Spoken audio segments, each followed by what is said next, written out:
음, 우리 초대교회가 시작되어졌던 것은 그 복음의 능력으로 시작이 되어졌습니다. 그래서 오순절 성령의 충만한 강림을 체험했던 그 제자들을 통해서 그 놀라운 소식이 결국에 충격적으로 전해지게 되었던 거죠. 그렇게 해서 사도행전의 시대에는 그야말로 성령 시대였습니다. 성령 행전이라고 해도 손색이 없는 성령의 인도하심을 따라 순종하는 그러한 제자들의 삶의 기록, 사역의 기록이 우리들은 사도행전을 통해서 볼 수가 있죠.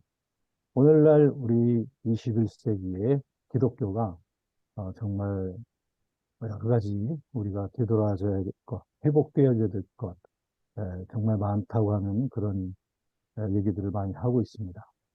여러 가지 차원에서 접근할 수 있겠지만 에, 무엇보다도 오늘 예수님께서 에, 제자들과 함께 계실 때 미리 약속하셨듯이 나를 믿는 자는 그 배에서 생수의 강이 흘러 넘칠 것이다 라고 하셨을 때 그들이 앞으로 받게 될 그 성령의 충만함을 주님께서 미리 말씀하신 것이죠. 예수께서도 결국엔 제자들에게 성령의 충만한 강림의 물 받게 될 것을 계속 말씀하셨고, 이제 마침내 죽으셨다가 부활하셔서 이제 승천하시고, 드디어 약속하신 성령의 충만한 부흥의 시대를 시작하셨습니다. 오늘날 우리 기독교가, 세계의 기독교가 세속화와 그리고 죄악과 그리고 온갖 혼합주의와 또 여러 가지 기복주의와 이 모든 혼탁함으로부터 우리 자신을 지킬 뿐 아니라 예수께서 말씀하신 그 세계 복음화를 완수하는 우리 교회가 되려면 우리가 그 초대교회의 교훈을 잊지 말아야 됩니다. 그것은 바로 우리가 성령님을 모시고 성령의 충만함을 받아서 그 성령의 인도하심을 따라 살아가는 삶과 사역이 돼야 된다는 거죠. 오늘 저는 여러분과 함께 좀 교회사적으로 그리고 성경적으로 성령 충만함은 우리에게 어떠한 열매들을 가져오게 되는지를 확인을 해보도록 하고 우리가 다 같이 그 성령의 충만함에 그 젖어 들어가는 우리들가 되었으면 좋겠습니다. 에, 먼저 제가 오늘 제목을 3P 성령론이라고 말씀을 드렸는데요. 3P pneumatology인데 이 3P는 아시다시피 여기 붉은 글자로 되어져 있는 이 personality and purity and power 이 세 가지의 이니셜을 따가지고 한 것입니다. 그러니까 이것은 무엇이냐면 성령의 충만함의 그 상태는 우리에게 어떤 특징들이 나타나는지에 대해서 어, 이제 연구를 하고 또 우리 성경을 통해서 보고 또 우리 경험을 통해서 우리들이 확인하는 바를 여러분과 함께 나누는 것입니다. 먼저 우리가 그 특별히 성령의 강한 역사가 일어나던 초대교회 때를 말고 그 이후에 또 우리에게 강하게 성령의 역사가 일어났던 시대를 또 하나 든다면 19세기 후반에 미국과 영국을 중심으로 해서 일어났던 그 부흥 운동을 우리가 기억하지 아니할 수 없습니다. 그때는 그 성령의 충만함에 대한 그러한 교훈들이 강사들을 통해서 많이 확산이 되어졌습니다. 그 당시에 그 웨슬리안 부흥사들도 있었고, 그리고 또 개혁파 부흥사들도 있었고, 그리고 19세기 후반 끄트머리와 20세기 초반에 가서 이제 오순절적 부흥운동도 일어나게 되는데, 이 시대 때에 일어났던 그 부흥 강사들은 이 성령의 충만함을 굉장히 강조했던 것을 보게 됩니다. 그래서 그분들의 그 성령 충만의 그 메시지의 그 core values, 핵심 가치들을 좀 살펴본다면 첫 번째는 Holy Spirit as personality, 인격성으로서의, 인격으로서의 그 성령님을 더 깊이 알아가는 경험. 이것이 바로 성령의 충만함으로 표시되었습니다. 이것을 굉장히 많이 강조했던 분들은 앤드류 머레이라든지 또 알버트 심슨이라든지 이런 분들이 아주 그 그리스도의 충만한 통치가 성령의 충만함을 받을 때 이루어지게 된다라고 말함으로써 성령과의 인격적인 아주 깊은 교제 가운데로 순종의 삶으로 이끌고 가는 것이 바로 성령의 충만이다. 라고 그렇게 강조를 했습니다. 그 놀라운 영향을 많은 사람들이 받게 됐죠. 그 다음에 특별히 그 Holy Spirit as Purity, Purity 차원에서의 그 강조가 많이 나타나는 것은 아무래도 웨슬리안 부흥사들이었습니다. 그래서 피리 팔머라든지 또 토마스 왓슨이라든지 또 많은 그 웨슬리안 부흥사들은 사실은 purity and power, 내적으로는 purity, 그리고 외적으로는 power를 강조했습니다만, 어쨌든, 웨슬리안 성령 충만의 강조점은 이 purity에 있었습니다. purity와 power가 뭐 시간적으로 어떤 게 앞서냐, 뭐 이런 것은 의미가 없는 얘기지만, 그러나 개념적으로, 이론적으로는 웨슬리안들은 purity가 먼저 선행되어져야 된다. 그래서 퓨리티가 있어야 파워라고 하는 것도 의미가 있다. 그래서 퓨리티가 없는 파워는 그것은 벽길로 가게 된다라고 봤던 거죠. 그래서 이런 웨슬리안 부흥사들은 특별히 성결에 대한 강조를 많이 하면서 부흥운동의 시대를 이끌어 갔습니다. 그 다음에 또 세 번째는 Holy Spirit as Power입니다. 이것은 조금 뒤에 나타나는 그 오순절주의의 특색이기도 하고요. 물론 19세기 후반에도 이런 그 파워 차원에 대한 강조가 많이 나타나는데, 예를 들면 개혁파 계통의 그 부흥사들 가운데서도 드와이트 무디라든지 루벤 토리라든지 이런 사람들의 그런 성령론에는 이 power for service, 즉 사역의 능력을 성령 충만함을 받을 때 받게 된다라고 하면서 이 파워에 대한 강조를 많이 하게 됩니다. 여기서 말하는 이 파워는 어떤 카리스마틱 파워의 그런 차원보다는 어떤 복음 전도의 파워, 그 다음에 설교의 파워, 그리고 봉사 능력의 파워 이런 것들을 주로 의미했던 것이고요. 나중에 카리스마틱 파워의 경우에는 아무래도 19세기 아주 말미와 20세기 초에 일어났던 그 오순절주의의 특징이 되겠습니다.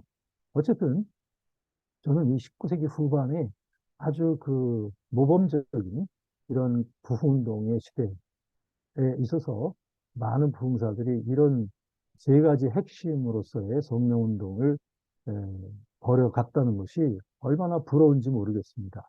왜냐하면 오늘날 유사 부흥이 대단히 많고, 그 다음에 사이비 복음이 너무 많고, 그 다음에 어떤 그 성령의 능력을 어떤 현상주의와 어떤 육감주의 이런 데다 호소하려고 하는 그런 참 굉장히 우려스러운 그런 리더들이 너무 많기 때문에 우리들은 이 19세기에 이 아주 건전하면서도 이 강력했던, 그래서 이 강력한 성령의 역사가 결국에 세계 선교의 The Great Century를 만들었던, 그래서 우리나라도 그 직접적인 혜택을 바로 이 부흥운동의 영향을 받은 그 선교사들을 통해서 바로 우리나라도 그 영향을 받았다고 하는 거.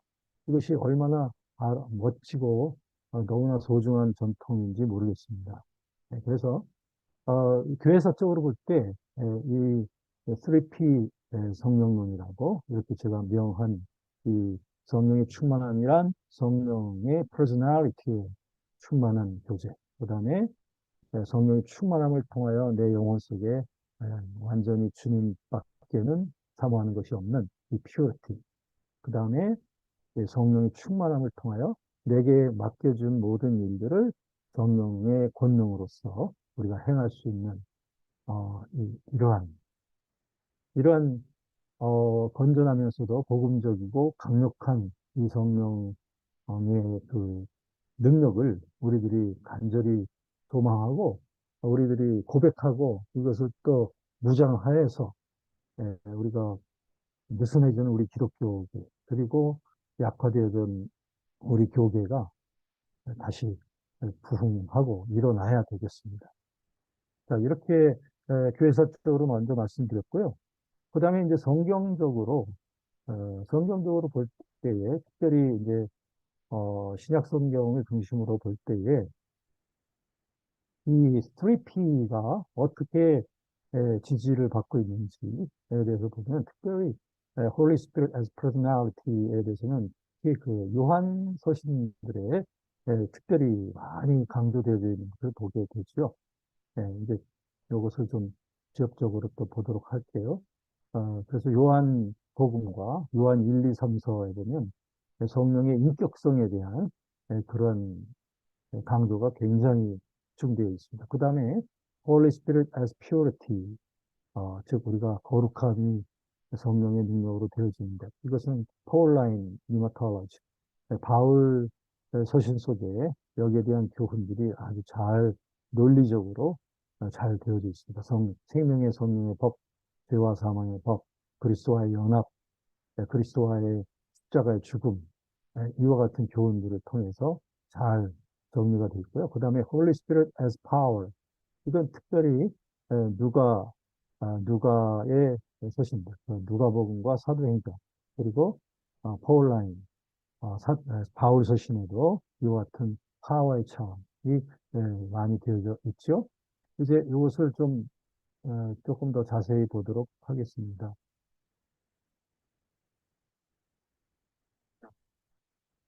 네, 3P 니마탈러지의 첫 번째로 그 성령의 충만함이란 personality of the Holy Spirit, 성령의 인격성과의 아주 친밀한 교제의 그 창문이 활짝 열리는 것이다. 라고 보면서 우리들은 요한복음을 통해서 볼 때에 어, 바로 거듭나게 되어지는 것이 바로 성령의 역사로 되어지는 것이고 또한 요한복음 7장에서 예수를 말씀하셨던 것처럼 바로 생수의 강이 흘러 넘치는 것이 바로 우리에게 부음받으시는 그 성령의 역사다라고 말씀하시면서 특별히 요한복음 14장부터 16장은 정말로 중요한 성령장이라고 봅니다. 그래서 이 요한복음 14장에서부터 16장 사이에서 그 파라클레토스라고 하는 굉장히 특징적인 용어가 나오는데 이 파라클레토스는 뭐 아시다시피 뭐 컴포터 또는 티처, 카운셀러 뭐 여러 가지로 번역이 되지만 다 공통점은 하나의 인격성을 표시한다는 것이죠. 네. 그런데 매우 중요한 것은 예수님께서 요한복음 16장에서 내가 떠나가는 것이 너에게 유익하다. It is for your good that I'm going away. 내가 너희를 떠나가는 것이 너희에게 어, 더 유익하다. 왜냐하면 내가 떠나가지 아니하면 보혜사가 너희에게 오시지 않지만 내가 떠나가면 내가 그를 너희에게 보낼 것이다. 그것이 너희에게 더 유익하다라고 하면서 성령으로서 오시는 그 그리스도의 강림을 그처럼 기다리라고 주님께서 말씀하신 것이고 예수님도 그 시대를 내가 오기를 또 기다리시는 것이죠. 그런데 요한복음 14장부터 16장의 이 성령장에 가장 중앙에 있는 것이 요한복음 15장입니다. 보통 요한복음 15장 하면 우리가 생각나는 게 15장 7절에 보면 너희가 내 이름을 구하라. 또 그다음 15장 5절에도 보면 나는 포도나무여 너희는 가지라. 라고 하는 이런 포도나무와 가지의 비유 이런 것이 나오지만 사실은 이건 성령론의 아주 핵심입니다. 즉 union with Christ, in Christ, 그리스도 안, 즉 union with Christ가 복음적인 성령론의 핵심이라고 하는 것이죠. 그래서 14장과 16장 사이에 15장으로 자연스럽게 연결이 되어가면서 그 중심이 바로 거기에 있는 것을 볼 수가 있습니다. 그래서 사랑 안에서 그리스도와 연합이 되어지는 삶, 친밀한 교제의 삶, 이것이 사실 성령 생활의 가장 중요한 부분이라고 하는 것을 말하고 있죠. 더 나아가서 뭐 요한일서 2장 6절에도 보면 누구든지 whoever claims to live in him 그 안에 거한다고 하는 자는 그가 행하는 대로 자기도 행할지니라. 예, 주님이 이 안에 거하고 있다고 하면 주님이 행하시는 대로 자기도 행할지니라 라고 말씀하면서 완전히 사랑 안에서 일치되어진 그 성령과의 walking with the Holy Spirit, 성령과 동행하는 삶에 대한 강조. 이것이죠. 정말 너무나 중요하다고 생각합니다. 오늘날 왜 성령론이 왜 이렇게 허약한가? 왜 사람들은 은혜를 받았다가 또 쏟는가? 또 왜 사람들이 성령론이 왜 논쟁으로만 끝나고 교회를 일으키지 못하는가? 다 이유가 한 가지입니다. 그러면은 성령 충만의 체험을 하기도 하지만 성령 충만한 상태 속에서 살아가는 그 라이프 스타일이 이루어지지 않으면은 성령 충만은 곧 깨지게 마련이죠. 그러면 성령님과 지속적으로 친교하면서 살아가는 그 라이프 스타일이 이루어져야만 되는 것이죠. 이런 뜻에서 그 복음적인 성령 신학자인 스티븐 하퍼가 말하기를 오늘날 우리에게 필요한 것은 time-centered spirituality가 아니라는 거예요. 즉 시간 중심의 영성이 아니라 life-centered spirituality, 삶 중심의 영성이 필요하다라고 말했습니다. 시간 중심의 영성이란 뭘까요? 그거는 여전히 자기가 모든 시간을 모든 것을 컨트롤하면서 이때는 기도하는 시간, 이때는 노는 시간 등등 역시 에고센트리시즘, 자기 중심주의적인 영성을 time-centered spirituality라고 말하죠. life-centered spirituality는 뭘까요? 그거는 내 삶 전체가 그냥 다 그려진 거예요. 그래서 성령께서 나를 완전히 주장하시도록 나를 완전히 yield 한 상태죠. 그 상태 속에서 살아가는 것입니다. 이런 그 24시간 성령께 복종되어지는 이러한 삶 중심의 영성이 있어야 우리는 성령 충만함이 증진되어지고 그리고 강력한 영향력을 끼칠 수 있는 그런 전도자적인 그런 삶을 산다는 거죠. 바로 이것이 정말 중요한 그 퍼스널리티의 차원입니다. 알버트 심슨 같은 분이 바로 그가 그 유명한 Fourfold Gospel을 썼죠. 그런데 그 Fourfold Gospel의 그 네 가지 차원을 다루었는데요. 그것이 첫 번째는 Christ our Savior, 그다음에 두 번째는 Christ our Sanctifier, 세 번째는 Christ our Healer, 그리고 네 번째는 Christ our Coming King. 이렇게 다루었는데 다섯 번째 챕터가 있어요. 많은 사람들이 그 마지막 다섯 번째 챕터에 주목하지 못하고 있는데요. 그 다섯 번째 챕터가 뭐냐면 Walking with the Holy Spirit. 주님과 동행합니다. 성령과 동행합니다. 그게 바로 ongoing lifestyle을 말하는 거죠. 지속적인 성령과 동행하는 라이프스타일을 말하는 거죠. 오늘날 우리 21세기 교회가 살아나고 힘을 얻을 수 있는 길은 성령과 동행하며 그분의 임재 속에서 그분의 통치와 그분의 인도하심을 따르는 사람들, 즉 life-centered spirituality로 무장하면서 살아가는 사람들이 일어나는 겁니다. 그렇게 되어지면 성령께서 이 모든 것들을 주장하시고 행하실 수 있게 되는 것이죠. 그 다음에 두 번째 차원은 Holy Spirit as Purity의 차원입니다. 특별히 바울 서신에 집중된 그러한 성령론의 강조점이 되겠는데요. 아시다시피 이것은 Union with Christ에서부터 시작이 됩니다. 로마서 6장에서 보면은 우리가 알고 있냐 우리의 옛사람이 예수와 함께 십자가에 못 박힌 것은 우리 죄의 몸이 멸하여 우리가 다시는 죄에게 종노릇하지 아니하려니하라. 6절. 그리고 11절. 그러므로 너희는 너희 몸을 죄에 대하여는 죽은 자요. 그리고 하나님을 향하여는 산 자로 여길지라. 바로 그리스도와의 연합의 그 영적인 진리 속에 우리의 퓨리티의 근원이 거기에 있는 것이죠. 즉, 우리가 나의 옛사람이 예수와 함께 죄에 대하여 죽었다고 하는 그 영적 진리를 사실로서 고백하고 고백한 대로 우리가 믿고서 행할 때 우리들은 유혹으로부터 우리가 실제적으로 해방되어지며 죄를 이길 뿐 아니라 우리가 거룩한 그 그리스도 안에서 그 죄에 대하여 죽은 그 거룩함의 퓨리티를 날마다 맛보면서 살아갈 수 있는 놀라운 삶의 길이 여기 있는 것이죠. 그래서 로마서 8장에서 말한 대로 그리스도 예수 안에 있는 생명의 성령의 법이 죄와 사망의 법에서 우리를 해방했다고 하는 그 능력 속에 살아가는 거죠. 네. 그래서 바로 이와 같은 어, 바울 서신 속에 나타나는 이와 같은 진리가 바로 유니언 위 크라이스트에서 나오는 것인데, 그러면 그리스도와 함께 죽은 그 크루시픽션의 그 진리를 고백하는 자마다 우리들은 유혹 앞에서 당당하게 물리쳐 나갈 수 있는 그 능력이 나타나는 거죠. 그 고백을 통해서. 이것이 그리스도 안에서 우리에게 성령을 통해서 주어지는 거룩의 능력이니 이것을 성경에 있는 그대로 우리가 고백하고 경험해 가는 것, 이것이 부흥이 아니겠습니까? 네.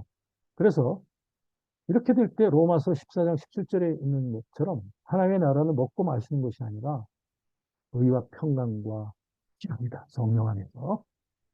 이와 같은 교훈의 말씀이 우리에게 이루어지는 것이고요. 또 갈라디아서 2장에 있는 말씀처럼 내가 그리스도와 함께 죽고 그리스도와 함께 사는 그리스도와 하나 되어진 그 의식 속에서 우리는 퓨리티가 나오게 되죠. 그래서 갈라디아서 5장 16절에 보면 그러므로 너희는 성령의 인도하심을 따르라. 그러면 육체의 욕심을 이루지 아니하리라.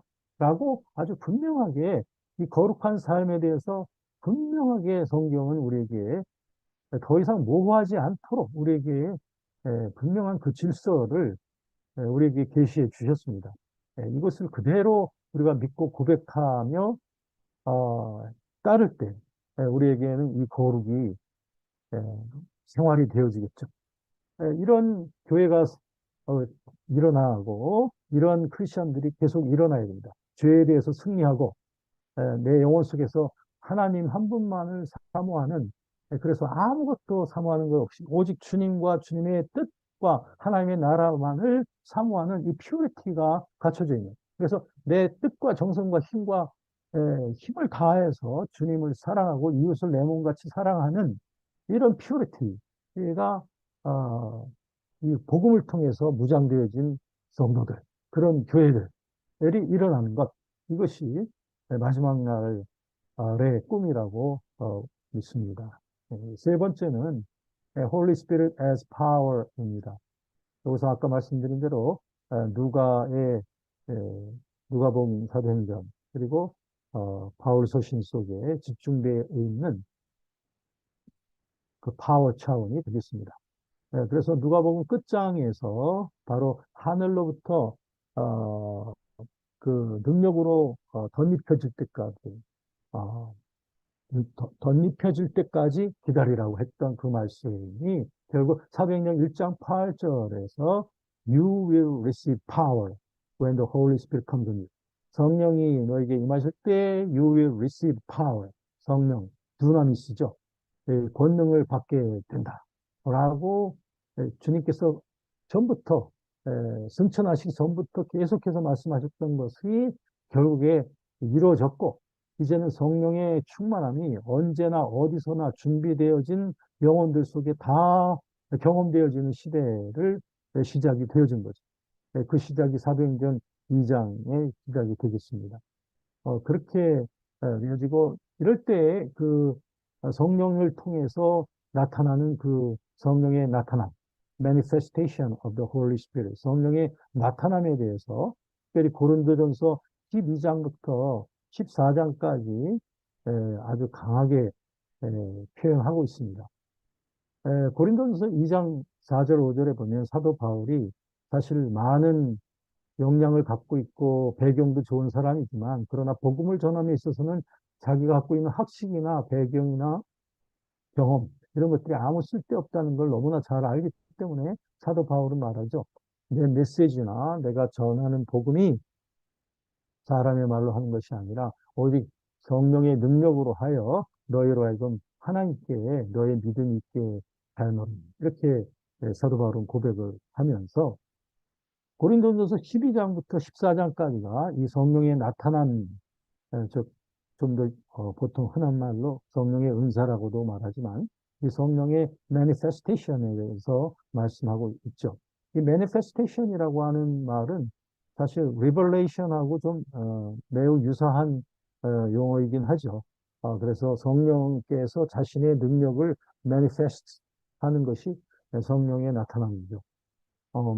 그래서 이 성령의 나타남이란 내 능력이 아니라 개개인의 능력이 아니라 성령께서 하시는 능력이라는 거죠. 그래서 고린도서 12장 4절, 4절에 그 7절에 보면 7절에 보면은 그분의 뜻대로 그분의 뜻대로 그 11절에도 보면 교회의 유익을 위하여 그러니까는 분명하게 거기에 지정이 되어 있습니다. 성령의 능력의 나타남이 주어지는 그 이유는 어, 목적은 분명히 그 교회와 하나님 나라의 유익을 위해서 주어지는 것이고, 그 다음에 그것을 행하는 주체는 내가 아니라 성령입니다. According to His will. 그분의 뜻에 따라서 성령의 나타남은 주어질 수도 있고, 안 주어질 수도 있고, 이런 나타남이 주어질 수도 있고, 저런 나타남이 주어질 수도 있는 것입니다. 저는 여기에 대해서 관심을 많이 가지고 2008년도에 14개월 동안을 여러 선교 지역을 순회를 했습니다. 그때 제일 첫 번째 가는 저의 목적은 뭐냐면 성령께서 각 지역에서 각 필요에 따라서 어떤 성령의 역사를 일으키시기를 원하시는지 그거를 제가 어떻게 보면 관찰자의 입장에서 또 어떻게 보면 종의 입장에서 그분이 하시는 일을 이렇게 받들어서 섬기는 그런 입장으로 14개월 동안을 제가 여행을 했습니다. 과연 성령께서는 정말 각 지역과 각 대상자들의 필요와 요청을 그리고 정말 그 무엇이 필요한지에 대한 것을 성령께서는 너무나 잘 아셨고 그렇기 때문에 성령께서는 그런 부분을 미리미리 이렇게 준비시켜 주시곤 했던 것을 경험합니다. 14개월이 마치고 난 다음 저는 제 아내하고 같이 빼곡하게 14개월 동안 그 아내의 큐티장과 저의 메모장에다가 적었던 그 모든 내용들을 돌아와서 2009년도에 그것으로 이제 책을 만들게 되었죠. 그래서 다스리심이라고 하는 책으로 이제 시중에 나왔었습니다. 그것은 하나의 픽션이 아니라 완전 그 기록이죠. 그 관찰 기록이었습니다. 그래서 그와 같은 경험을 통해서도 저는 좀 더 확증적으로, 더 담대하게 이렇게 말씀을 전할 수 있는 것은 그렇다. 이 모든 복음 증거의 능력의 주체는 성령이시다. 그리고 우리가 해야 되는 일은 출애굽기에 있는 말씀처럼 너희는 가만히 서서 오늘날 너희를 위하여 행하시는 여호와의 구원을 보라. 라고 하는 그런 입장으로 성령께서 하실 자리를 만들어 드리고 그리고 성령께서 하실 일들을 기대하면서 라는 철저히 종의 자리에서 수발을 하는 그 자세로서 우리가 사역을 해나가는 것. 이것이 오늘날 목회자들의 자세가 되어야 되는 것이다. 이것이 선교사들의 자세가 되어야 되는 것이다. 라고 그렇게 확신을 하게 됩니다. 여기에서도 고린도전서 12장부터 14장까지가 이런 그 성령의 말하자면 나타남에 대한 설명인데 여기에도 아까 요한복음의 14장부터 16장 사이에 중간에 15장이라고 하는 중요한 장이 끼어 있던 것처럼 고린도전서 12장과 14장 사이에도 중요한 13장이 있습니다. 이것이 아주 소름 끼치도록 우리에게 중요한 의미를 주는 것이죠. 그것은 바로 모든 은사를 다 사랑을 따라서 행하라는 것이고 사랑이 없으면 방언을 해도 예언을 해도 무슨 능력을 행하도록 무슨 모든 걸 아는 지식이 있다 할지라도 아무것도 아니고 아무것도 얻는 것이 없다라고 하는 것이 13장에 있음으로써 그러므로 믿음, 소망, 사랑 다 필요하지만 그 중에 제일은 사랑이라고 말하면서 아까 요한복음 15장에서 그리스도와의 사랑 안에서의 연합을 성령론의 중심으로 보았던 것처럼 고린도전서 이 성령의 은사장에 있어서도 그 모든 것의 중심은 바로 사랑, 즉 하나님과 나 사이에 친밀하고 진솔한 그 사랑이 하나의 모든 것들의 촉발제가 된다는 것을 여기서 또 강조를 하고 있습니다. 네. 오늘 교회사적으로 19세기 후반의 성령운동의 핵심들과 함께 또한 누가의 저술들, 그 다음에 바울의 저술, 그리고 요한의 저술들을 중심으로 해서 성령에 대한 그 신약 성경의 그 핵심들이 이 교회사적인 그런 강조점하고 딱 일치하는 것을 보게 되었습니다. 어, 그러므로 이제 우리들은 일어나야 됩니다. 아까 우리 목사님께서도 지금 세계 전역에서 이런 각성의 운동들이 많이 일어나고 있다고 하는 것을 이렇게 언급하셨는데요. 정말 코로나 이후에 지구촌 여러 곳에서 전에 볼 수 없었던 그런 아주 공격적이기도 하고 또 새롭기도 하고 그리고 아주 헌신적이기도 한 그런 전도 운동, 복음 증거 이런 것들이 아주 여기저기서 많이 일어나고 있는 것을 볼 수가 있습니다. 이것은 어떻게 보면 이제 하나님이 이 시대의 상황과 시련들을 통해서 이런 파도를 만들어 가는 것이라고 그렇게 기대가 되어지면서 이 파도를 탈 수 있는 우리가 되어야 되겠습니다. 그걸 위해서 우리들은 성령으로 무장되어져서 술에 취하는 것이 아니라 성령에 취하여 살아가는 이러한 성령 시대의 그 모퉁이들을 감당할 수 있는 우리가 되는 것. 이것이 이 세상에 있어서 우리가 이 땅에 남겨져 있는 동안 주님 앞에서 후회할 것이 없이 주님께 순종할 수 있는 그 최대한의 삶이 바로 성령과 동행하는 삶이라고 믿어집니다. 기도하겠습니다. 감사드립니다. 오늘 이제 교회사를 통하여 또한 성경을 통하여 우리들은 성령의 충만함이 무엇인지 그리고 우리가 어떻게 그것을 위해서 준비해야 되는지 또 성령의 지속적인 충만함 속에 살아가는 것이 얼마나 중요한 일인지 이런 걸 생각하면서 오늘날 영적으로 황무한 이 땅에 저희들 이 일을 위해서 주님 앞에 헌신합니다. 주님 우리를 사용하시고 우리를 전 존재를 완전히 장악하셔서 우리가 주님 앞에 완전히 붙잡혀 살아가는 저희들이기를 원합니다. 그래서 성령께서 주님이 원하시는 대로 원하시는 모양으로 사용하실 때에 우리들이 잘 분별해서 우리 주님 앞에 제대로 쓰임받는 저희들이 되어지기 원하오며 그래서 이 하나님의 나라가 이 땅에 충만하게 임재하는 그 날을 향하여 저희들 땀을 흘리기를 원합니다. 주님 우리를 기쁘게 받아 주옵소서. 예수 그리스도의 이름으로 기도드립니다. 아멘.